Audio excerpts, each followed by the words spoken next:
In the mid-1970s, British punk rock exploded as a reaction against excess, against virtuosity, against the bloated spectacle of arena rock. And one of punk's biggest targets was Pink Floyd. By the time Roger Waters had taken control, Pink Floyd represented everything punk rejected: long songs, elaborate concepts, massive production, and stadium-sized ambition. Punk stripped rock back to 3 chords and raw energy. And in that sense, overproduced Pink Floyd helped give punk something to rebel against. But that's only half the story. Because the original Pink Floyd, led by Syd Barrett, was something very different.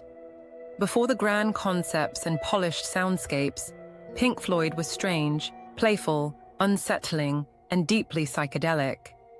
Syd Barrett's songs were surreal, childlike, and sometimes disturbing.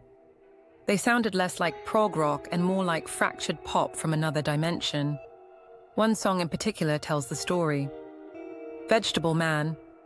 Recorded in 1967 and left unreleased for decades, it's jittery, paranoid, and uncomfortable. It doesn't sound like classic rock at all. It sounds closer to what would later be called post-punk.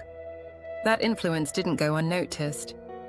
Vegetable Man was later covered by the Soft Boys and the Jesus and Mary Chain, bands firmly rooted in post-punk and alternative rock.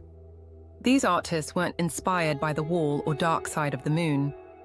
They were inspired by Syd Barrett's damaged experimental vision. So while Roger Waters' Pink Floyd helped spark punk through rejection, Syd Barrett's Pink Floyd helped shape post-punk through inspiration. Which raises an intriguing question. What would rock music in the 1970s have looked like if Syd Barrett had never left Pink Floyd? Would punk still have needed to rebel? Or would the future have arrived early?